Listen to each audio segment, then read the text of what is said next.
Bismillahirrahmanirrahim. Alhamdulillahirabbil alamin.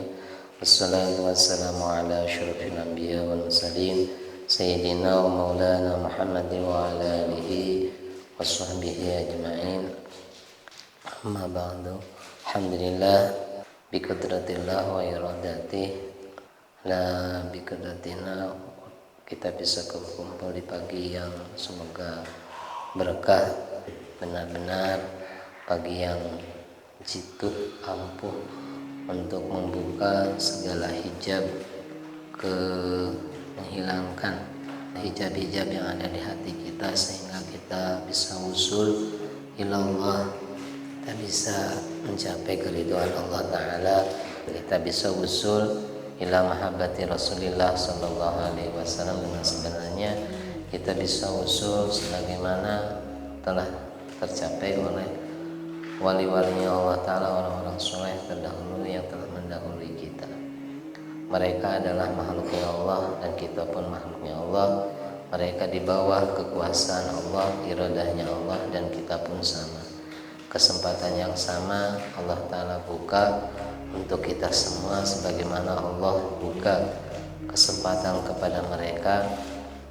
Akan tetapi mungkin kasbi kita, usaha kita yang belum dimudahkan, ya Allah Ta'ala belum memudahkan, tapi pada dasarnya punya kesempatan yang sama, karena itu bagian dari hal-hal yang mungkinat yang di bawah naungan qudratillah, di bawah naungan iradatillah. Alhamdulillah di pagi ini kita berusaha mengoreksi diri tentang apa yang disampaikan oleh Ibnu Abbas. Beliau berkata bahwa ma min mu'minin lahu abwabani fa yusbihu wa huwa muhsinun ilaihima illa fatahallahu lahu babaini minal jannah.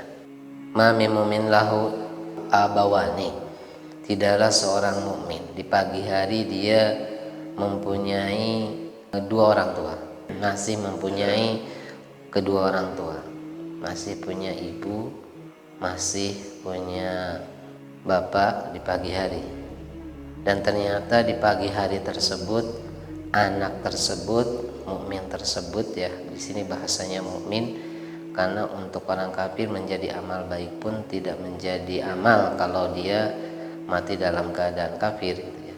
Ini bagi seorang mukmin ketika di pagi hari dia muhsinun ilaihima, berbuat bakti kebaikan kepada kedua orang tuanya. Alhamdulillah mungkin di sini masih ada yang punya, ya. Di pagi hari dia bisa berbakti kepada orang tuanya, illa fatahallahu babaini minal jannah, kecuali akan Allah Ta'ala bukakan dua pintu surga. Ketika kita pagi hari berbakti kepada orang tua, mungkin pagi hari paling banyak untuk kesempatan kita berbakti, rumah masih berantakan, parabot unggul kene yang terjadi karumbahan seuseun loba gitu ya, jendela narutup, kesempatan berbuat baik teh banyak. Biasanya orang sibuk-sibuknya ya pagi hari.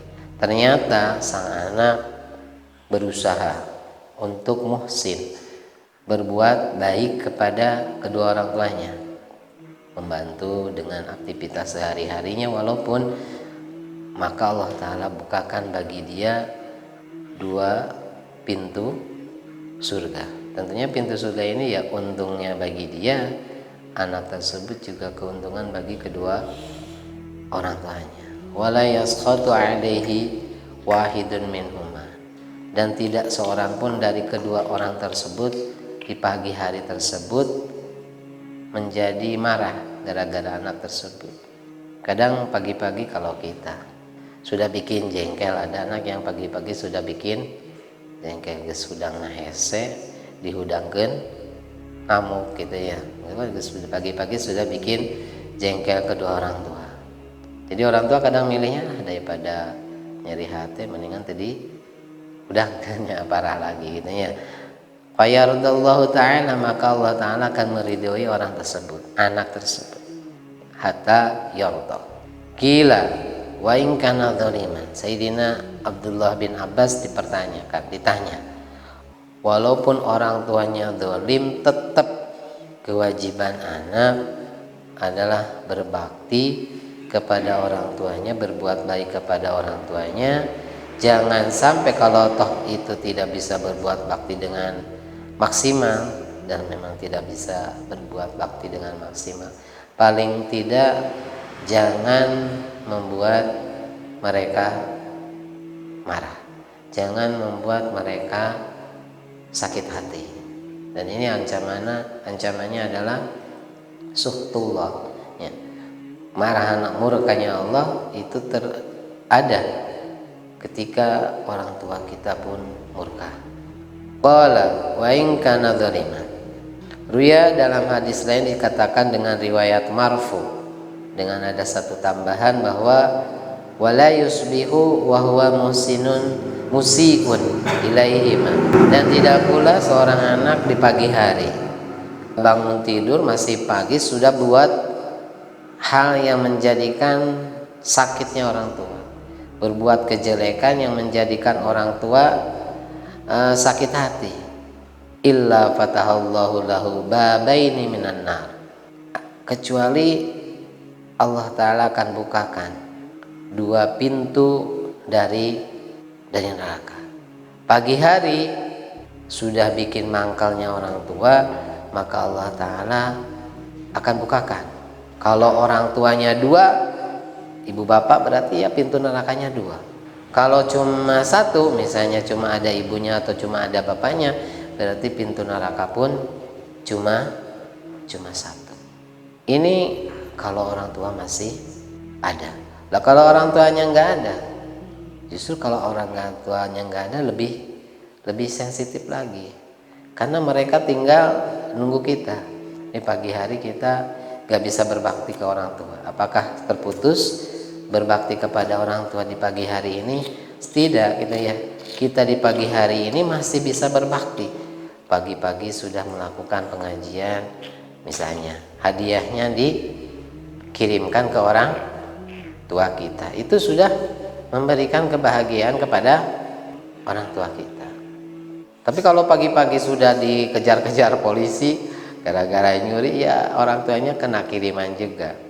Jadi masih ada kesempatan, meskipun orang tua sudah tidak ada. Berbaktilah sebagaimana saya menegur saya diri sendiri, ya, karena untuk berbakti kepada orang itu paling susah, gitu ya. Orang yang selalu berinteraksi setiap waktu, jadi untuk baktinya teh agak susah. Beda lagi dengan orang yang interaksinya agak jarang-jarang, mungkin baktinya bisa agak maksimal gitu. Tapi kalau orang yang interaksi sehari-harinya biasa, aktivitas seharinya dengan kita sering, kita tahu kejelekannya orang tua, kita tahu kelemahannya. Jadi kadang untuk berbakti itu agak susah. Bahkan banyak, ya, ini mungkin buat kewaspadaan kita. Kalau disuruh orang lain bukan orang tuanya, cepat gerakannya, pelaksanaannya cepat. Tapi kalau yang nyuruhnya orang tua, nanti kadang nggak dilaksanakan. Tapi ya kalau kita yang ke anak, ya kita koreksi, mungkin kitanya ke orang tuanya juga gitu mungkin. Tapi kalau anak ini harus waspada. Kalau orang tuanya adalah kita, mungkin anak disuruh sama kita enggak begitu, mungkin kita koreksi, mungkin salah kita dulu, mungkin kena balasan sebagaimana bakti kita kepada orang tua dulu. Tapi ya masih ada kesempatan. Dan ini dilaksanakan. Kalau dalam satu video dikatakan bahwa meskipun siapa tuh namanya, sapi iblis itu, ya, itu tetap ada yang namanya sapi iblis itu, meskipun dia preman kelas kakap itu, ya, tapi istrinya yang solehah tetap menganjurkan anaknya berbakti kepada bapaknya. Kalau kita kadang orang tua suaminya bapaknya sudah punya kesalahan tersendiri aja sudah dibawa-bawa anaknya, tuh bapak maneh mah gitu kelakuan anak. Padahal nggak boleh. Kelakuan orang tua itu permasalahan antara orang tua, ibu dan bapak di hadapan anak, sehingga anak pro satu tidak senang sama ibunya, senang sama bapaknya, atau terbalik. Itu jangan sampai terjadi, jangan sampai dibawa-bawa anaknya. jeule hidung maneh mah kalakuan kana sakaya negara itu bapak maneh gitu. Itu sebenarnya jangan dibuka ruang seperti itu. Nanti hidmahnya anak, birnya anak atau ihsannya anak kepada orang tua, baktinya itu akan gak seimbang. Kadang malah senang yang satu malah benci yang lain. Dikatakan bahwa ja'arojun ila nabi, ada seorang laki-laki datang kepada Nabi Shallallahu Alaihi Wasallam bermaksud untuk mengikuti jihad. Dan ini sering-sering disampaikan bahwa laki-laki tersebut ingin jihad. Dan jihad ini adalah memang kewajiban orang muslim. Akan tetapi Kanjeng Nabi mengomentarinya gini, ahayun abawak, gitu ya. Apakah kedua orang tuamu masih hidup? Qala na'am. Nah, orang tersebut menjawab ya, kedua orang tua saya masih hidup. Qala fafihima fajahid. Maka Nabi berkata, fafihima fajahid. Dengan kedua orang tua lah kamu berjihad. Dan ternyata jihad untuk berbakti kepada orang tua mungkin bagi sebagian orang itu memang sangat berat. Dan semaksimal-maksimalnya kita berkhidmah kepada orang tua mungkin tidak bisa membalas setetes air susunya ibu kita ya mungkin. Jadi pada akhirnya semoga pada pagi hari ini kita bisa selalu mengoreksi diri kita agar kita bisa bersyukur terlahir karena mereka bisa menjadi seorang muslim karena terlahir dari rahim seorang muslim. Nauzubillah, kita lah dulu terlahir dari rahim yang bukan seorang muslim. Ternyata semoga Allah Ta'ala mengampuni dosa-dosa kita, dosa-dosa mereka. Bismillahirrahmanirrahim. Qala musannif rahimahumullah ta'ala al-imam Ghazali nafa'anallah bi'umumi fidarin fi bidayatil hidayah wa usil ma'a ila maudi tahtif wa mayatadnisa tanhiyata sya'ari anhu. Di waktu wudu yang harus kita waspadai di wilayah wajah ini biasanya orang kelewat, yaitu air harus sampai ke tempat biasanya wanita-wanita mengerik rambutnya. Dulu wanita, tapi sekarang pria pun dikerik. Tempatnya itu antara wahwa mabaina ra'sil udhuni ila zawiyatil jabin. Dari ini bagian atasnya telinga, kalau di benang ini ke sini. Kalau di benang, kalau di pantang benang teh hadiah. Berarti ya makanya. Nah, itunya. Lengkap-lengkap nu aya di dieu. Itu biasanya sekarang dulu mah wanita, sekarang mah pria ge biasanya atau si cukur teh yeuna di kerok teh tah yeuna. Yeuna di kerok. Lah ieu harus kalau dipantang benang ini di sini benangnya di ujung ujung jidat, di sini dipantang benang kalau ini sampai sini. Berarti yang di bawahnya benang itu bagian dari wajah dan harus kena air. Ini bagian dari pinggirannya wajah, bagian dari berarti sudah bagian-bagian pinggirnya wajah ya. Ini yang harus diwaspadai dan ini harus air nyampe ke sana. Jadi kalau wudu nakir mah itu masih karena mau nyampe itunya padu wudu jebur gitu pakai aja. Tapi harus ditempelkan tangan set di papai. Biasanya kan aya nu wudu padu tanganna di cairna di babet-babetkeun teh kana wajahna. Jebret-jebret gitu ya. Mungkin enggak nyampe. Tapi yang lebih aman berarti diikutkan tangannya ke wajah ini. Diikutkan. Nah ini waspadai. Terus wasil maila manabiti syari al-arba'ah al-hajibaini wasyaribaini wal ahdab wal adarain. Harus diwaspadai juga air harus nyampe ke setiap tumbuh-tumbuhnya rambut atau bulu gitu ya. Bisa jadikan rambut, bisa jadi bulu gitu ya. Ini yang ada di wilayah wajah. Kan ada yang rambut tumbuh di wajah hajibain, ini alis, kedua alis harus nyampe, meskipun alisnya tebal harus nyampe. Kalau berarti harus di terus kumis, terus lagi tadi bulu mata, ini bulu mata juga harus.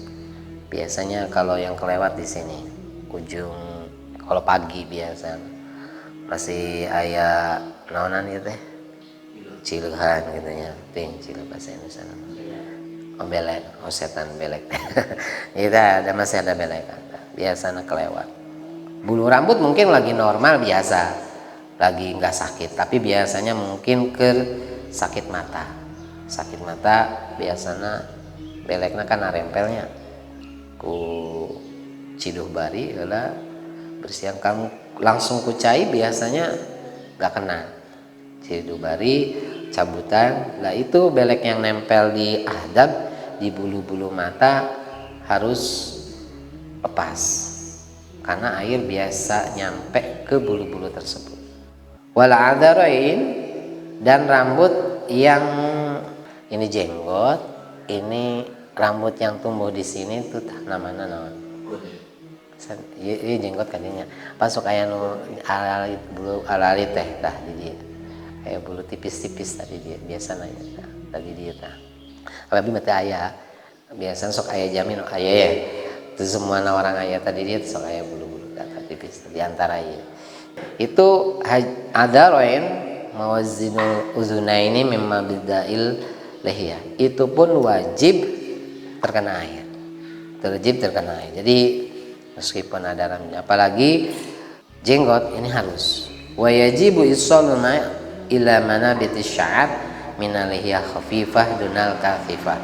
Wajib juga menyampaikan air, menembuskan air ke tempat tumbuhnya rambut di jenggot tadi. Jenggot ini mungkin kita jarang-jarang yang jenggotnya tebal, paling segini tipis-tipis itu Indonesia, tapi kecuali pakai obat nebelan itu ya, biar kayak Habib gitu mana. Jadi tebal. Kalau yang tebal sehingga dipandang orang, hitungannya dipandang orang nggak kelihatan kulitnya berarti tebal. Kalau dipandang sama orang kulitnya masih terlihat berarti hitungannya tipis. Jadi hitung tebal itu di pandangan orang lain. Jadi kalau kita lagi ngaca gitu, kalau dilihat kulitnya masih kelihatan berarti tipis. Lah itu airnya harus sampai ke dalam, gitunya dikosokkan berarti. Lah kalau dilihat airnya kulitnya nggak kelihatan, saking tebalnya, hijau itunya warnanya untuk kelihatan kulitnya, berarti air tak usah nyampe sampai kulit. Kalau laki-laki, tapi kalau perempuan, kok misal gitu ya kejadian mungkin gennya apa gitu, ada yang tidak normal gitu ya, perempuan ternyata berjenggot dan jenggotnya lebih tebal dari laki-laki misalnya, itu kalau perempuan meskipun tebal itu wajib. Mungkin di kita jarang, tapi pernah lihat di TV itu kejadian di daerah Jambi atau apa, itu persis kayak laki-laki, bahkan lebih tebal jenggotnya. Lah ini meskipun tebal, waktu wudhu atau waktu mandi besar, ini jenggot yang tebalnya perempuan itu kulitnya harus terkena air. Ini di wajah, karena khawatir kalau tidak itu nanti di wajah kita ada tersisa yang tidak kena wudhu, maka itu menjadi bagian dari api neraka. Naudzubillah. Bukan hanya nggak sah sholat, nantinya dari situ keluar api neraka. Kita berharap Allahumma bayyid wajhi binurik yauma tabyadu wujuh auliya kemarin. Mungkin dari saya sekian, semoga bermanfaat. Kita bisa menjaga apa yang di wajah kita dari hal-hal yang diridhai Allah Ta'ala. Nabi wal barakah. Al-Fatihah.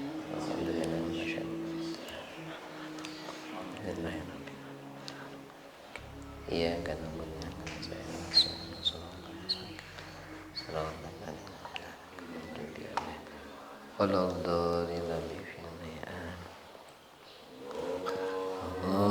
salli ala sayyidina Muhammadin tibbil qulubi wa dawaiha wa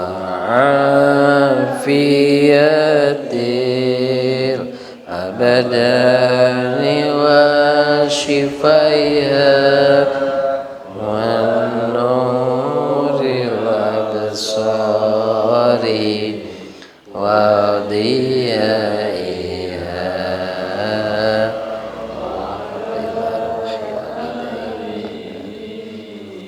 wassabihi wasallim. Subhanakallahumma wa bihamdika asyhadu an la ilaha anta astaghfiruka wa atubu ilaik wa la minkum. Assalamualaikum warahmatullahi wabarakatuh.